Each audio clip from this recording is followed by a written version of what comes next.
The morning sun of Orvani Prime painted the sky in shades of purple and gold. Princess Valari stood by her window, watching the light touch the distant mountains. Today was an important day. In 1 week, the great diplomatic summit would begin. And at that summit, her father would announce her marriage to Prince Dorek of the Vareth Dominion. She should have felt excited. She should have felt honored. Instead, she felt nothing but emptiness. A soft knock came at her door. She did not need to ask who it was. The knock was always the same, gentle but firm, exactly 3 times. "Enter," she said. The door opened and Taewon stepped inside. He was human, tall for his species with dark hair and calm eyes. He wore the simple uniform of a palace guard, but he carried himself like something more. For 5 years, he had been her personal protector. He was always nearby, always watching, always silent. "Princess," he said, bowing his head slightly, "your father requests your presence in the throne room. The tailors have arrived for your fitting." Valari sighed. "Another fitting. Another dress for a wedding I did not choose." Taewon said nothing. He never commented on such things. He simply waited by the door, patient as stone. She studied him for a moment. In 5 years, she had learned very little about this human. He spoke only when necessary. He ate little. He never complained. Other guards laughed and talked among themselves, but Taewon remained apart, always focused on his duty. "Taewon," she said, "may I ask you something?" "Of course, Princess." "Are you happy here?" The question seemed to surprise him. His calm expression flickered just for a moment. "My happiness is not important, Princess. My duty is to protect you. That is enough." "That is not an answer." He was quiet for a long moment. Then he said, "I am where I am meant to be?" It was not an answer either, but Valari knew she would get nothing more from him. She walked past him, and he followed 3 steps behind, as he always did. The palace halls were busy with servants preparing for the summit. Valari passed them without seeing them. Her mind was elsewhere, thinking about the life that waited for her. Prince Dorek was powerful and wealthy. Their marriage would bring peace between the Orvani Empire and the Vareth Dominion. It was a good match. Everyone said so. So why did her heart feel so heavy? She glanced back at Taewon. He walked with perfect posture, his eyes moving constantly, watching for any threat. She remembered the day he arrived at the palace. She had been young then, barely more than a child. Her father had introduced him as part of a cultural exchange with the humans. "He will learn our ways," her father had said, "and serve in our palace as a symbol of friendship between our peoples." At first, Valari had been curious about the human. She asked him many questions about Earth, about human customs, about his family. But Taewon gave only short answers. He had no family, he said. He was an orphan. Earth was just a place he came from, nothing more. Over the years, her curiosity faded. Taewon became part of her daily life, like the furniture or the paintings on the walls. He was simply there, quiet and reliable. But lately, something had changed. She noticed small things. The way Taewon looked at her when he thought she was not watching, the way his jaw tightened whenever someone mentioned Prince Dorek, the sadness in his eyes that he tried so hard to hide. They reached the throne room, where the tailors waited with fabrics and measuring tools. Valari stood still while they worked around her, discussing colors and cuts as if she were not there. Her father, Emperor Korath, sat on his throne, watching. He was old now, his blue skin marked with the lines of age. He had ruled the Orvani Empire for 60 years, through wars and famines and political storms. He was a wise emperor. Everyone said so. But Valari saw something in his eyes today, something that looked like guilt. "Father," she said. You seem troubled. Korath looked away. It is nothing, my daughter. Only the weight of the summit. Many things depend on its success. The marriage, you mean? Yes, the marriage. Valari wanted to argue. She wanted to tell him that she did not love Dorek, that she did not even like him. But what good would it do? She was a princess. Her life was not her own. It belonged to the Empire. The fitting ended, and the tailors left. Valari remained in the throne room with her father. Taiwan stood by the door, silent as always. Korath watched the human for a long moment. Then he said, Valari, there is something I must tell you. Before the summit. Before the announcement. What is it? The Emperor stood from his throne. He suddenly looked very old and very tired. I have kept a secret from you. For 10 years I have kept it. I thought I was protecting you. But now, with your marriage approaching, you deserve to know the truth. Valari felt a chill run through her. What truth? Korath glanced at Taiwan again. The human's face was pale, but he did not move. 10 years ago, the Emperor said, our empire faced destruction. The Vareth Dominion had declared war. Our fleets were broken. Our allies had abandoned us. We had no hope. I know this story, Father. The humans came to our aid. They helped us win the war. Yes, but do you know why they helped us? Valari shook her head. They asked for something in return. Not territory, not resources. They asked for a bond, a permanent connection between our peoples that could never be broken. The Emperor took a deep breath. They asked for a marriage alliance between a human and an Orvani royal. Valari's blood went cold. I do not understand. The marriage has already happened, my daughter. It happened 10 years ago. You were just a child. I told you it was a friendship blessing, a ceremony of peace. But it was more than that. It was a wedding. The room spun around her. She grabbed a pillar to steady herself. Who? She whispered. Who did you marry me to? Emperor Korath looked toward the door, toward the silent human who had guarded her for 5 years, toward Taiwan. Him, the Emperor said. You have been married to Taiwan since you were a child. He is your husband. Valari turned to look at Taiwan.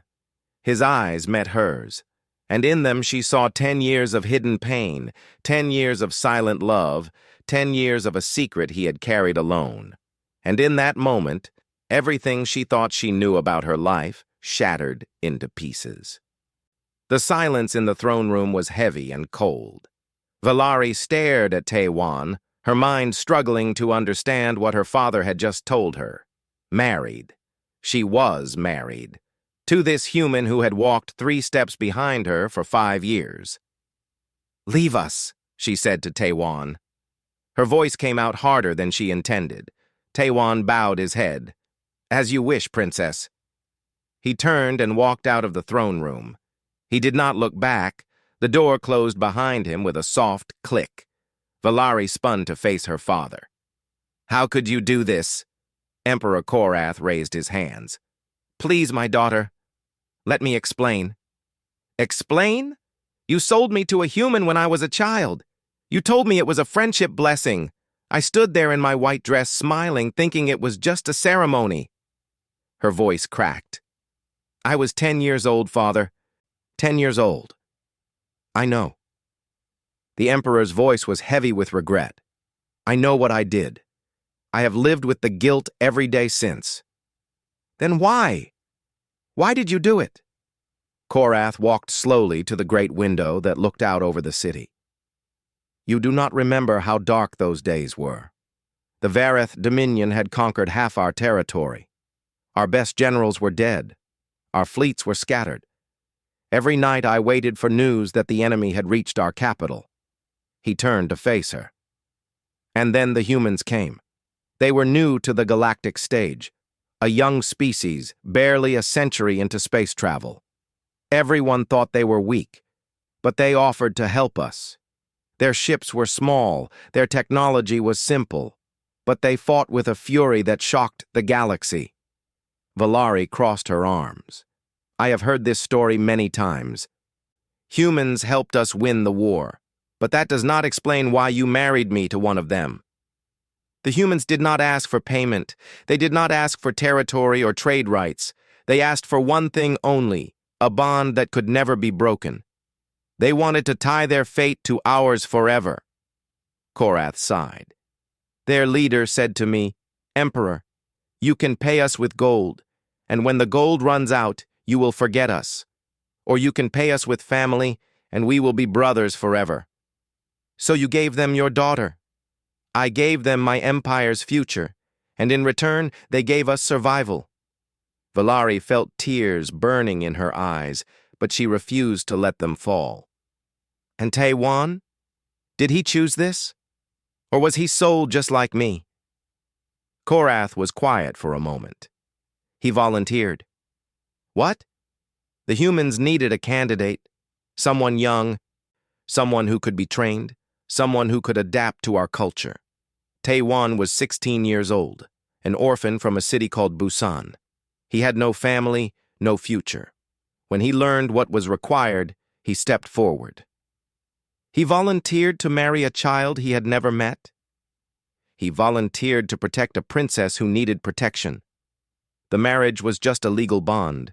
What mattered to him was the duty. The Emperor walked closer to Valari. Do you know what he said when he arrived at our palace? He said, I will guard her with my life. She will never know loneliness as long as I live. Valari's chest tightened. She thought of Taiwan, standing outside her door every night, walking behind her through every corridor, watching over her when she was sick, when she was sad, when she was afraid. He had been there for 10 years, and she had barely noticed him. He never said anything, she whispered. All these years, he never told me. He wanted you to have a choice. He said that if you learned the truth, you would feel trapped. He wanted you to be free to fall in love, to marry someone you actually wanted. He planned to stay silent forever, serving you from the shadows. But the marriage with Dorek would have made things complicated, yes. Korath's face grew dark. By galactic law, you cannot be married to two beings at once. If you married Dorek, the bond with Taiwan would have to be dissolved. The humans would lose their connection to our empire. And you were going to let that happen? I had no choice. Prince Dorek is powerful. His father controls half the galaxy. If I refused the marriage, he would destroy us. The Emperor shook his head. I thought perhaps it was for the best. You could marry Dorek, and Taiwan could return to Earth. You would never have to know the truth. But now you told me. Why? Korath looked at her with eyes full of sorrow. Because it is wrong to let you marry one man while still bound to another. Because Taiwan deserves better than to be thrown away like a broken tool. And because, my daughter, I have watched the way you look at him when you think no one sees. Valari's face flushed. I do not know what you mean. Yes, you do. She turned away, her mind spinning. All these years she had felt a strange pull toward Taiwan. She had told herself it was nothing, just the comfort of having a loyal guard nearby. But now, knowing the truth, she wondered if it was something deeper, something her heart had known even when her mind did not. Where is he now? She asked. I do not know. He looked very pale when he left. I imagine this is difficult for him as well. Valari moved toward the door.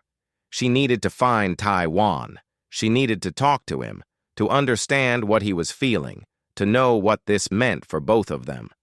But when she reached his quarters, she found them empty. His bed was made perfectly. His closet held only 2 spare uniforms. On his small desk, there was a single piece of paper. She picked it up with trembling hands. The note was written in simple handwriting. Princess, you did not choose this bond. You deserve to choose your own fate. I will not stand in the way of your happiness. Please forget about me. I am just a human. You are a princess. We were never meant to walk the same path. Taiwan. Valari read the note 3 times. Then she crushed it in her fist. "You foolish man," she whispered. "You do not get to make this choice for me." She ran from the room, her heart pounding. She had to find him. She had to tell him that she did not want him to leave. That after 10 years of having him at her side, she could not imagine her life without him. But the palace was vast, and Taiwan knew how to disappear when he wanted to. She searched the halls, the gardens, the training grounds. No one had seen him. Finally, she stopped in the great courtyard, gasping for breath. Above her, the stars of Orvani Prime began to appear in the darkening sky. And then she saw him. He stood alone at the far edge of the courtyard, looking up at the stars. His back was to her. His shoulders were slumped, like a man carrying an unbearable weight. Valari walked toward him, her footsteps soft on the stone ground. When she was just a few steps behind him, she spoke. "You were going to leave without saying goodbye." Taiwan did not turn around. "It is better this way, Princess." "Better for who?"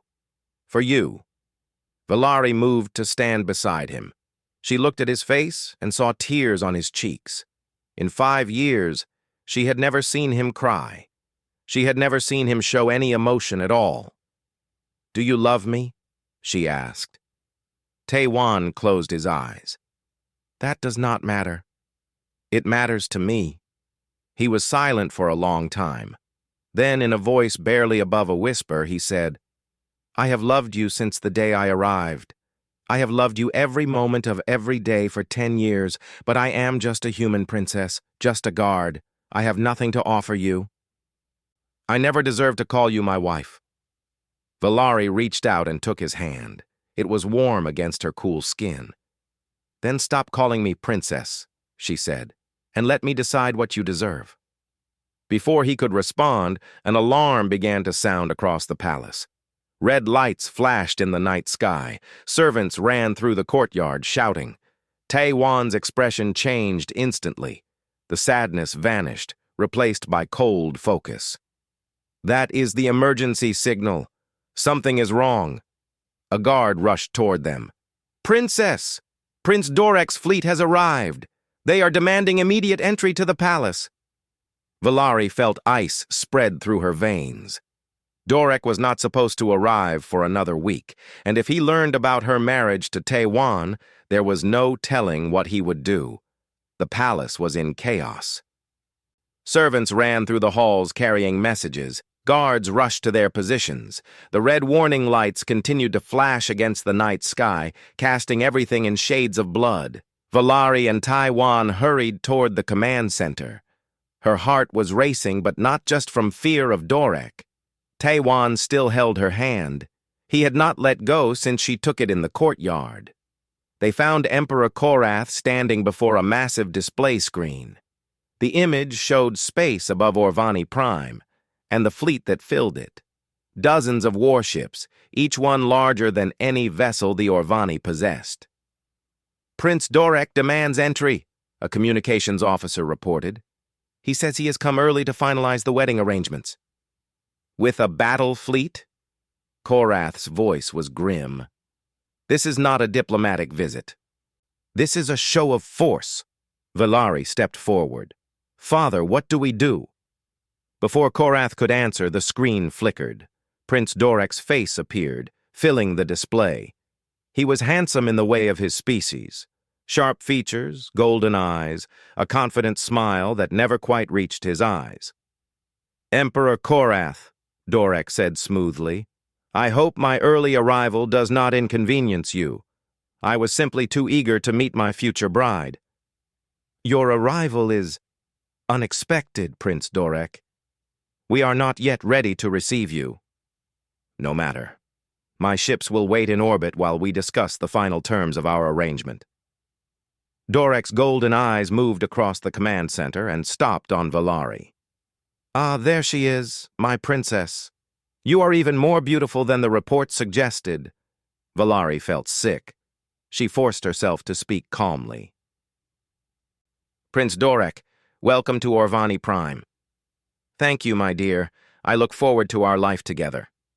His eyes shifted slightly, and his smile faded. What is that human doing beside you? Taewon had not moved. He stood at Valari's side, his face calm, his hand still holding hers. He is my personal guard, Valari said quickly. Your guard holds your hand. How informal. Dorek's voice was cold. I must admit, I find it strange that an Orvani princess would keep a human so close. They are such simple creatures. Useful for labor, I suppose, but not for civilized company. Taewon said nothing. His expression did not change, but Valari felt his hand tighten slightly around hers. Taewon has served our house loyally for many years, Emperor Korath said. He is valued here. Valued? Dorek laughed. A human, valued? Emperor, you are too kind. But I suppose when you are desperate enough to accept help from lesser species, you must show gratitude. He waved his hand dismissively. No matter. When the princess becomes my wife, I will assign her proper guards. She will not need this pet. The word hung in the air like poison. Valari felt something snap inside her. She stepped forward, releasing Taewon's hand. Prince Dorek, I must speak with my father privately. We will contact you shortly to arrange your formal welcome. Dorek raised an eyebrow. Very well, but do not keep me waiting long, Princess. I am not a patient man. The screen went dark. Valari turned to her father. We cannot do this. I cannot marry him. What choice do we have? Korath's voice was heavy. His fleet could destroy our entire defense force in hours. If we refuse him, he will take what he wants by force. But he is cruel. You saw how he spoke about Taewon, about all humans. He sees other species as lesser beings. What do you think he will do to our people once he has power over them? Korath had no answer.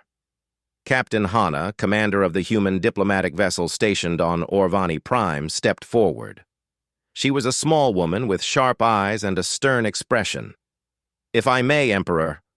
Korath nodded. Speak, Captain. Prince Dorek may have a large fleet, but the Vareth Dominion is not the only power in this region. Earth has interests here as well. If the Orvani Empire falls under Dorek's control, it would threaten human trade routes and colonies. What are you suggesting? I am suggesting that humanity has reasons to support you. If you stand against Dorek, you will not stand alone. Hope flickered in Valari's chest. Earth would help us, even against such a powerful enemy? Hana looked at Taewon for a moment. Something passed between them, a silent understanding that Valari could not quite read. Then Hana said, Taewon is a citizen of Earth and a recognized spouse under human law. By attacking the Orvani Empire, Dorek would be threatening the family of a human citizen. That is something my government takes very seriously. But the marriage is secret, Korath said. No one knows about it except those in this room. Hana smiled slightly. Then perhaps it is time to stop keeping secrets. Valari looked at Taewon. He had been silent through all of this, his face unreadable. She walked to him and stood facing him directly. What do you think? She asked. Should we tell the truth? Taewon's eyes met hers.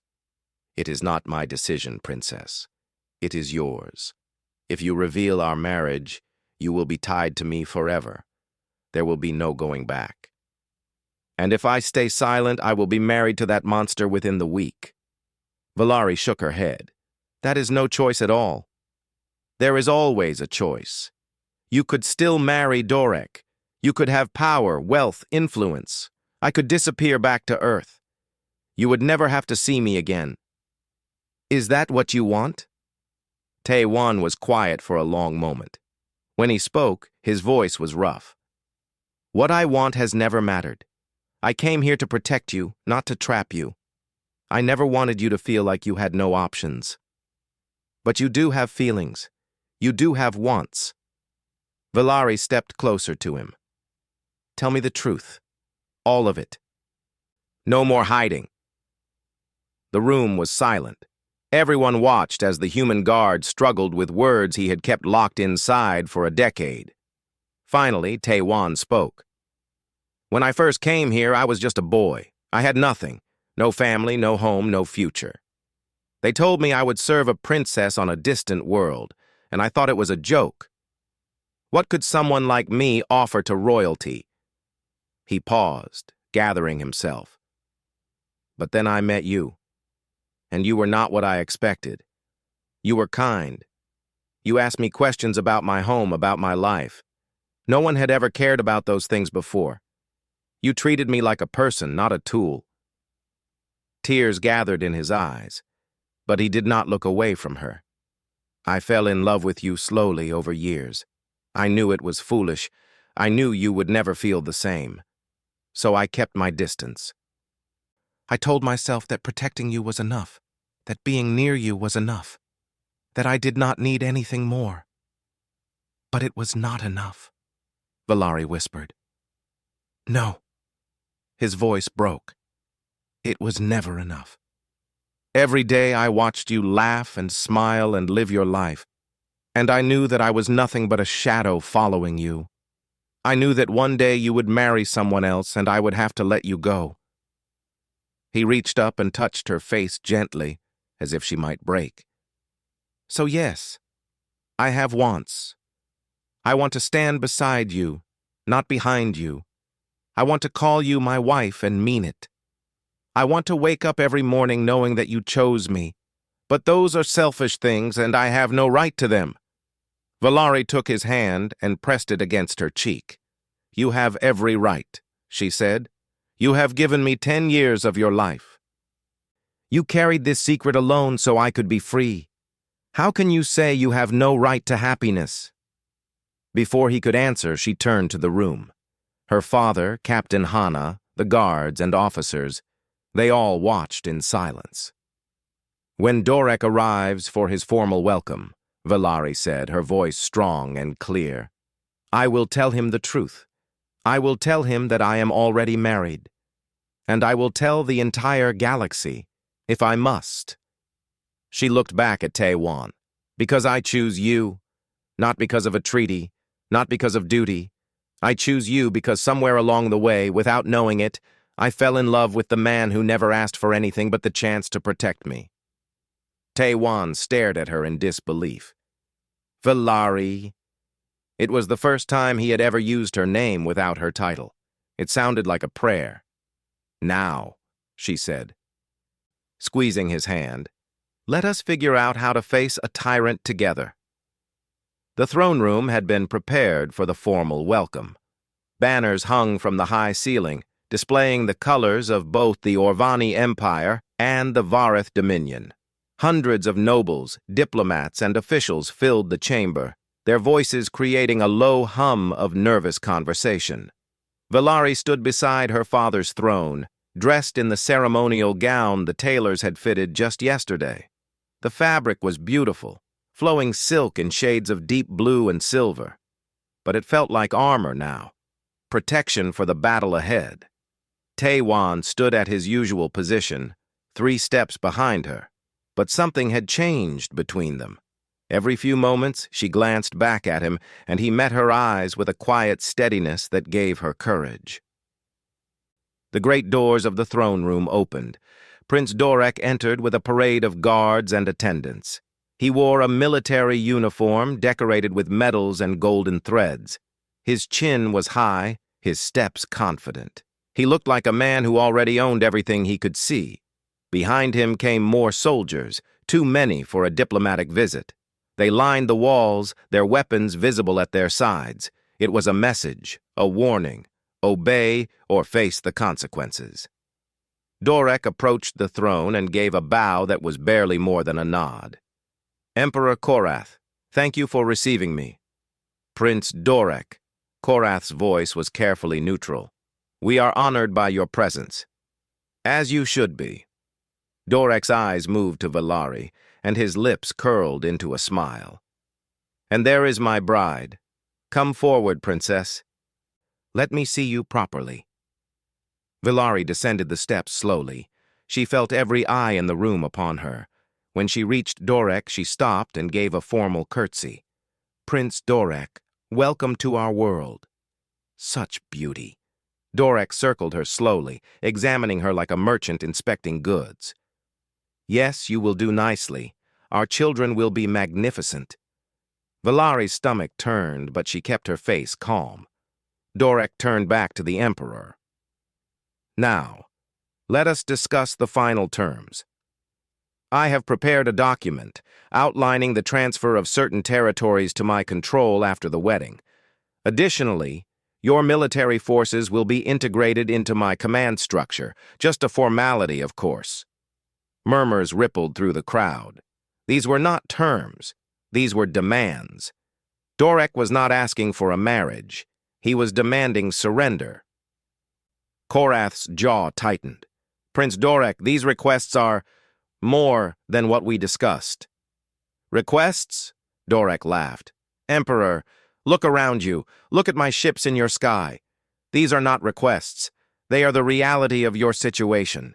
You need me far more than I need you. The room fell silent. The truth hung in the air, cold and cruel. Dorek continued. Now, we should set the wedding date. I suggest 3 days from now. There is no reason to delay. 3 days? Vilari spoke before she could stop herself. That is not enough time to prepare. Dorek turned to her, his golden eyes narrowing. You will speak when spoken to, Princess. That is the first lesson you must learn. Anger flared in Vilari's chest.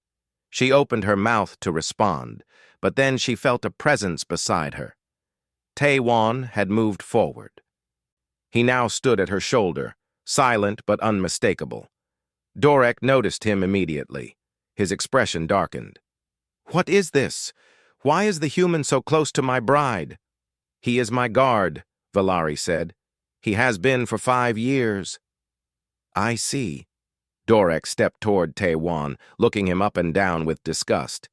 Tell me, human, do you think you are worthy to stand near an Orvani princess? Near the future wife of a Vareth prince? Taewon said nothing. His face was stone. Answer me! Dorek's voice cracked like a whip. Or have humans lost the ability to speak? I serve at the princess's command, Taewon said quietly. She has not ordered me to speak. Dorek's face twisted with fury. Such arrogance! Emperor, I demand that this creature be removed from the palace immediately. I will not have a human lurking near my property. Your property? The words escaped Vilari before she could think. I am not your property, Prince Dorek. I am not anyone's property. The room gasped. Dorek turned to her slowly, his eyes blazing. What did you say? Vilari's heart was pounding, but she did not back down. I said I am not your property, and I never will be. You seem confused, Princess. Dorek's voice was low and dangerous. Let me make things clear. Your empire is dying. Your military is weak. Your allies have abandoned you. I am your only hope. And when you become my wife, you will learn to obey. One way or another. He reached out and grabbed her wrist, his fingers digging into her skin. Pain shot up her arm, but she refused to cry out. Then something happened. Taewon moved. In one smooth motion, he stepped forward and seized Dorek's arm. The prince's grip on Vilari broke as Taewon pushed him back. The movement was not violent, but it was absolute, immovable. The room exploded into shouts. Dorek's guards rushed forward, weapons drawn. Orvani guards moved to intercept them. For a moment, it seemed like blood would spill across the throne room floor. Enough! Emperor Korath's voice thundered through the chamber. Everyone froze. Dorek pulled his arm free from Taewon's grip, his face red with rage. You dare touch me, you filthy human animal? I will have you executed for this.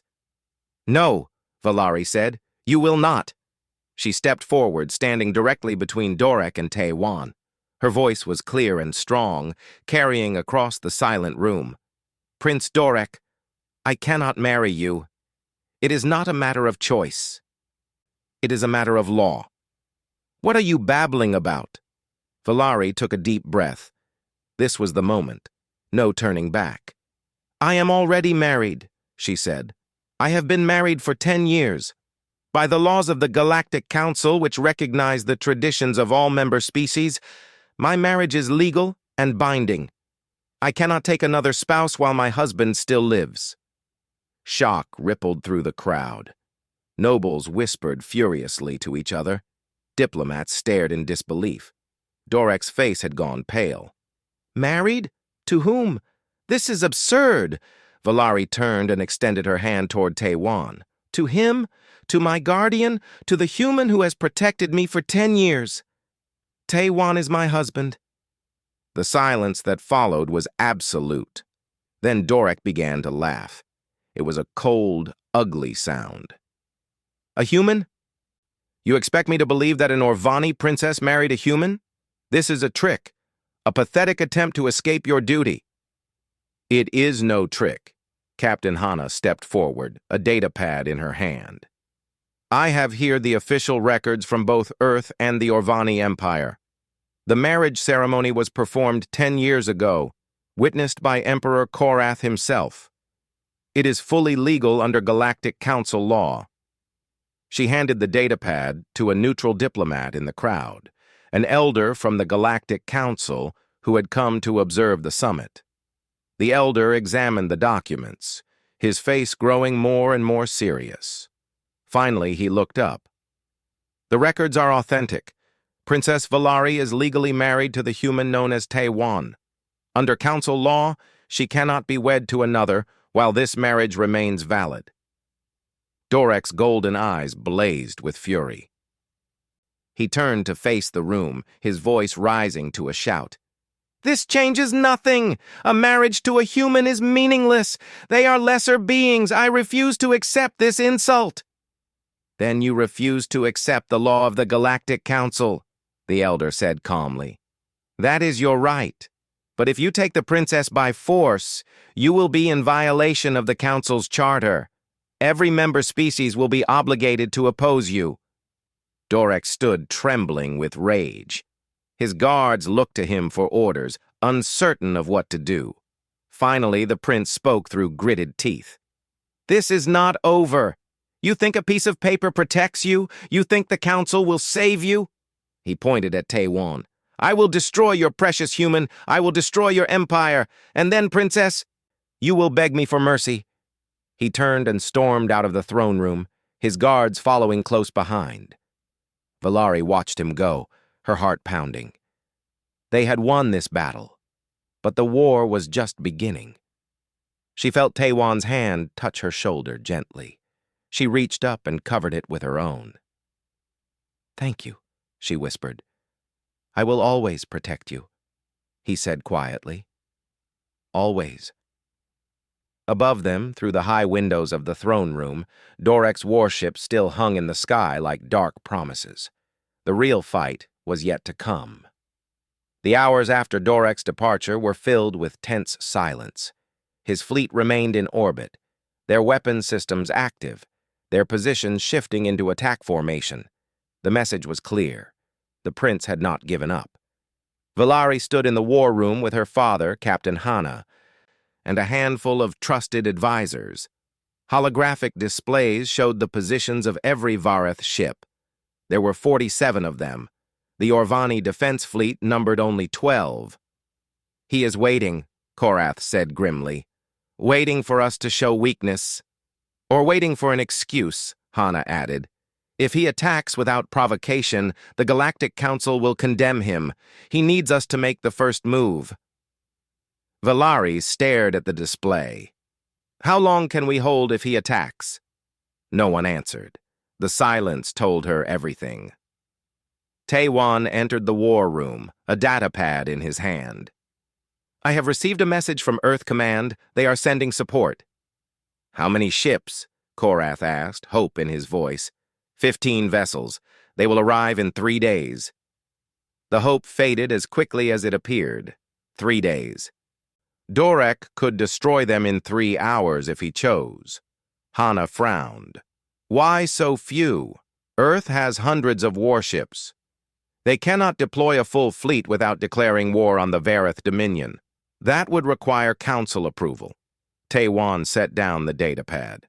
But they have authorized me to deliver a message to Prince Dorek. What message?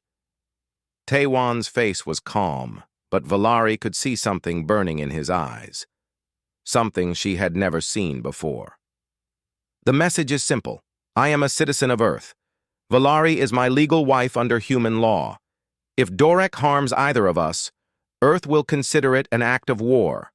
The full strength of humanity will respond. The room went quiet. Valari stepped toward him. You told them I am your wife? Officially? Yes. Taiwan met her eyes. I sent the documentation this morning. By now, every human colony and every human warship knows who you are. You are protected by Earth, Valari, as much as any human citizen. She felt tears building, but she pushed them back. Why did you not tell me? I did not want to pressure you, but when Dorek threatened you, Taiwan's jaw tightened. I could not allow that to stand. Whatever happens between us, whatever you decide about our marriage, I will not let anyone hurt you. Before Valari could respond, the communication system flashed. An incoming transmission from Dorek's flagship. Korath nodded to the officer. Accept it. The holographic display flickered, and Prince Dorek appeared. His golden eyes were cold with fury. Emperor Korath, I have considered your little trick, your false marriage, your human pet. His voice dripped with contempt. I have also received a threatening message from Earth. They claim that this human is their citizen and that the princess is his wife. It is not a claim, Taiwan said, stepping forward. It is a fact. Dorek's eyes snapped to him. You dare speak to me directly? You are nothing but a primitive animal. Your entire species crawled out of the mud while mine was building empires. And yet here I stand, married to the woman you wanted. Taiwan's voice was quiet but steady. That must be difficult for you. Rage flickered across Dorek's face. Do you think Earth frightens me? Your little ships and your soft soldiers? My people have conquered 100 worlds. Humanity is a footnote in galactic history. Perhaps. But we are a footnote that does not forgive. We do not forget. And we do not abandon our own. Taiwan stepped closer to the holographic image. You called me an animal, Prince Dorek. You may be right. Humans are animals. We evolved as hunters. We chased our prey across continents until it dropped from exhaustion. We never stopped. We never gave up. That is what we are. He paused, his eyes locked on Dorek's image. So if you attack this world, if you harm my wife or her people, I promise you this. There will be no peace. There will be no treaty. There will be no surrender. Humanity will come for you. Not today, not tomorrow, but we will come. And we will never stop. Dorek stared at him for a long moment. Something flickered in his golden eyes, something that might have been doubt. Then it was gone, replaced by cold fury. Brave words from a creature who hides behind treaties and politicians. But I am not afraid of words. I am not afraid of threats. Dorek leaned forward. I am a warrior, human. My people settle disputes the old way, with blood and steel. If you truly wish to protect your princess, then prove it. What are you suggesting? A challenge. Single combat. You and me alone in the arena. If you win, I will withdraw my fleet and never return. If I win, the princess becomes mine, and your pathetic species learns its place. Gasps echoed through the war room. Valari grabbed Taiwan's arm. No, you cannot accept this. But Taiwan did not look at her. His eyes remained fixed on Dorek. And if I refuse? Then I will know that humans are cowards as well as primitives. I will attack this planet, and I will burn it to ash. Your choice, human. Face me like a warrior, or watch everyone you love die. The transmission ended. Villari spun Taiwan around to face her. You cannot do this. Dorek is trained in combat since birth. His species is larger, faster, stronger than humans. He will kill you. Perhaps. Taiwan's voice was calm. Then why would you even consider it? Because if I refuse, he attacks. Our fleet cannot stop him. Earth's reinforcements are 3 days away. Thousands of people will die. He took her hands in his. But if I accept, there is a chance. One small chance that I can end this without bloodshed. By dying? If necessary. Yes. Villari shook her head fiercely. I will not allow it. I just found you. I just realized what you mean to me. I cannot lose you now. Taiwan smiled. A real smile, gentle and sad. You found me 10 years ago, Villari. You just did not know it yet. He touched her face softly. I have loved you for so long. Every day of silence, every moment in the shadows. It was all for you. And now I have the chance to protect you one final time. How can I refuse that? Tears spilled down Villari's cheeks. There must be another way. There is no other way. You know that. Emperor Korath stepped forward, his face grave.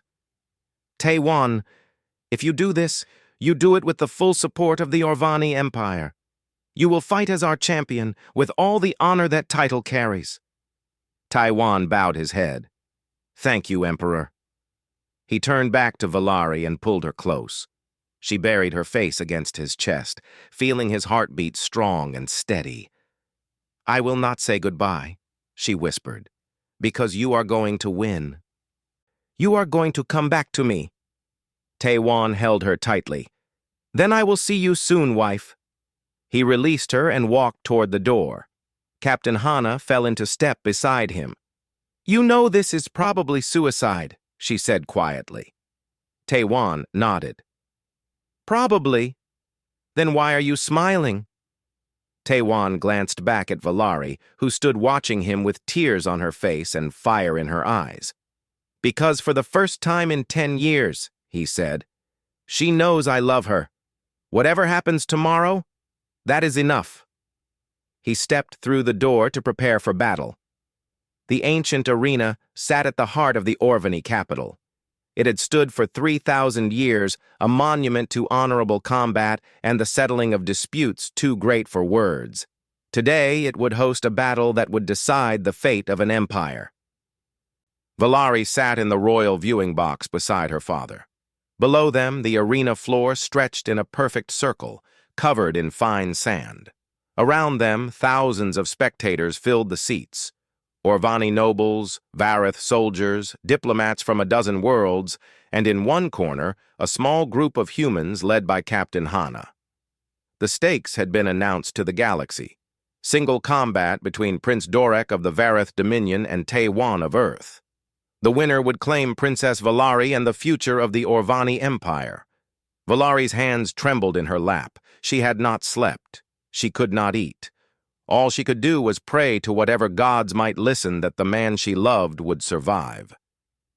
The gates on the far side of the arena opened and Prince Dorek strode onto the sand.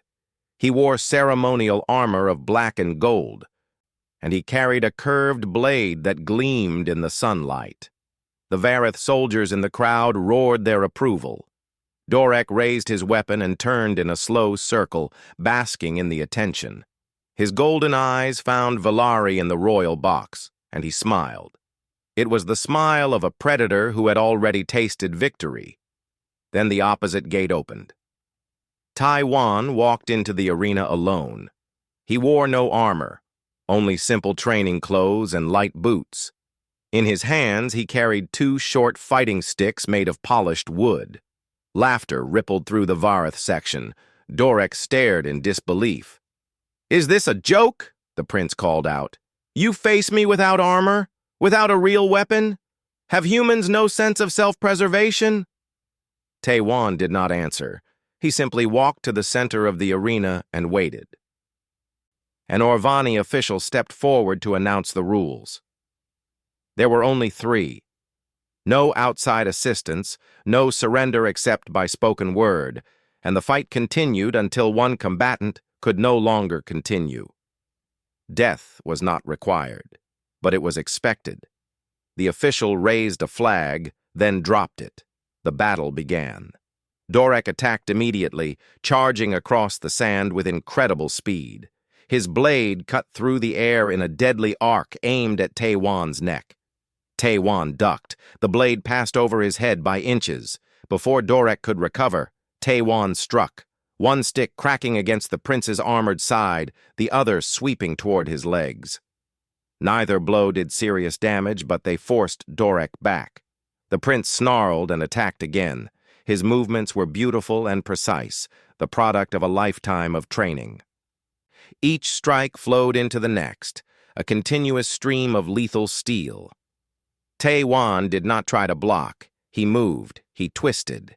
He bent his body in ways that seemed impossible, avoiding each attack by the smallest margin. The blade sliced his shoulder, his arm, his cheek. Blood splattered on the sand. But he did not fall. The crowd watched in stunned silence. Dorek pressed harder, his frustration growing. "Stand still and die with honor!" he screamed. "Stop running like a coward!" Taewan said nothing. He continued to move, to dodge, to endure. In the royal box, Captain Hana leaned toward Valari. "Do you see what he is doing?" Valari shook her head, her heart in her throat. "He is not trying to win quickly. He is waiting." Hana's eyes were fixed on the arena. "Humans are endurance hunters. We evolved to chase prey across entire continents. Our ancestors would follow an animal for days until it collapsed from exhaustion. We are not the fastest or the strongest, but we do not stop." Below, Dorek's attacks were growing wilder. His breathing was heavy, sweat dripped from his face. He was not used to opponents who refused to engage. He was not used to enemies who simply outlasted him. Taewan took another cut to his arm, another slash across his back. His training clothes were soaked with blood, but his eyes remained calm. His movements remained steady, and slowly, Dorek began to tire. "What are you?" Dorek gasped, swinging his blade in a clumsy arc. "Why will you not die?" Taewan finally spoke. "Because there is someone waiting for me." He struck. The first blow caught Dorek's wrist, sending the blade spinning away. The second struck his knee, dropping him to one leg.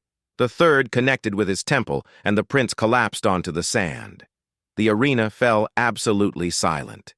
Taewan stood over Dorek, one fighting stick raised for a final blow. The prince lay helpless, barely conscious, blood trickling from his head. One more strike, and it would be over. The Vareth soldiers stirred, hands reaching for weapons. The Orvani guards tensed. One wrong move, and the arena would explode into chaos. Valari stood, her voice caught in her throat. She wanted to scream at Taewan to finish it, to end the threat forever. But something stopped her. Taewan looked down at Dorek. Then slowly, he lowered his weapon. "Yield," he said. Dorek coughed, spitting blood onto the sand. "What?" "Yield, and this ends. Take your fleet and leave this system. Never return. Your life for your honor." "You would spare me?" Dorek's voice was filled with disbelief. "After everything? After what I said about humans? About your wife?" "Yes." Taewan extended his hand. "Because killing you proves nothing. Mercy proves everything." The arena held its breath. Dorek stared at the offered hand for a long moment. Then, slowly, he reached up and grasped it. "I yield," he said. The words echoed through the arena. For a moment, no one moved. Then, from the human section, a single person began to clap. Others joined. Soon, the entire arena was filled with thunderous applause. Orvani, human, and even some of the Vareth soldiers. Taewan helped Dorek to his feet. The prince could barely stand. His face was a mask of confusion, and something that might have been shame. "Why?" Dorek asked quietly. "Why show mercy to an enemy?" Taiwan looked up at the royal box, at Velari, standing with tears streaming down her face. "Because someone taught me that true strength is not about destroying your enemies, it is about protecting what you love. And she is watching." Dorek followed his gaze. For the first time, something like respect flickered in his golden eyes. "I was wrong about humans," he said slowly. "You are not primitive. You are something else entirely." "We are just people," Taiwan said. "People who never give up on the ones we love." He turned and walked toward the arena gate.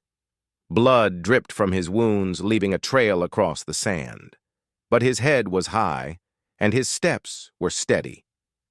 The gates opened, and Velari was there. She ran to him, throwing her arms around him despite the blood, despite the crowd, despite everything. He held her tightly, his face buried in her hair. "You came back," she whispered. "I promised I would. You could have died. You were hurt so badly. Why did you take so many hits?" Taiwan pulled back and looked at her with gentle eyes. "Because every moment I stayed in that arena was a moment closer to victory. Every cut I endured was worth it if it meant coming home to you." Velari kissed him. The crowd erupted once more, but neither of them heard it. In that moment, there was only the two of them, a princess and her human warrior, finally standing side by side as equals. Above the arena, Dorek's fleet began to power down their weapons. One by one, the ships turned and moved toward the edge of the system. The war was over, and a new story was just beginning. 1 month had passed since the battle in the arena. The wounds on Taiwan's body had healed, leaving only faint scars. But the changes his victory had caused would last forever. The Orvani Palace was alive with celebration. Servants rushed through the halls carrying flowers and decorations.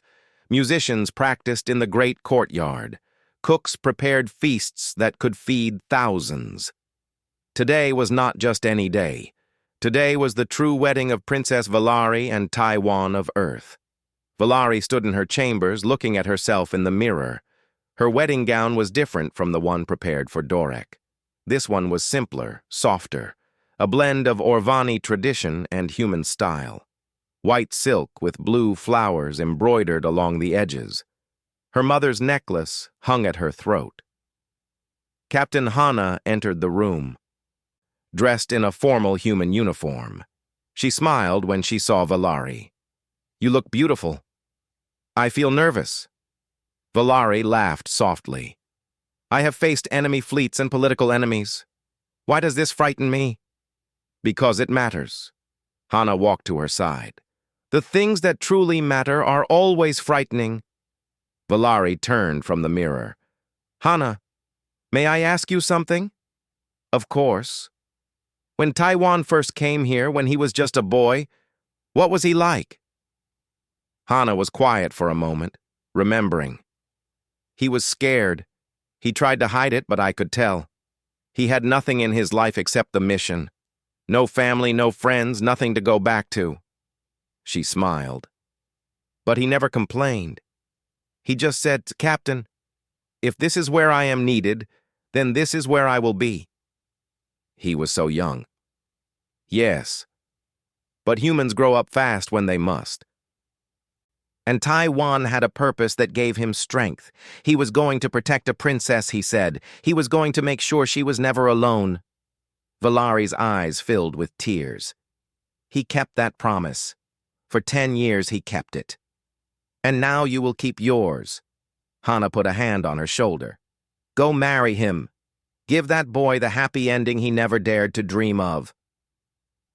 The ceremony was held in the palace gardens, under the twin suns of Orvani Prime.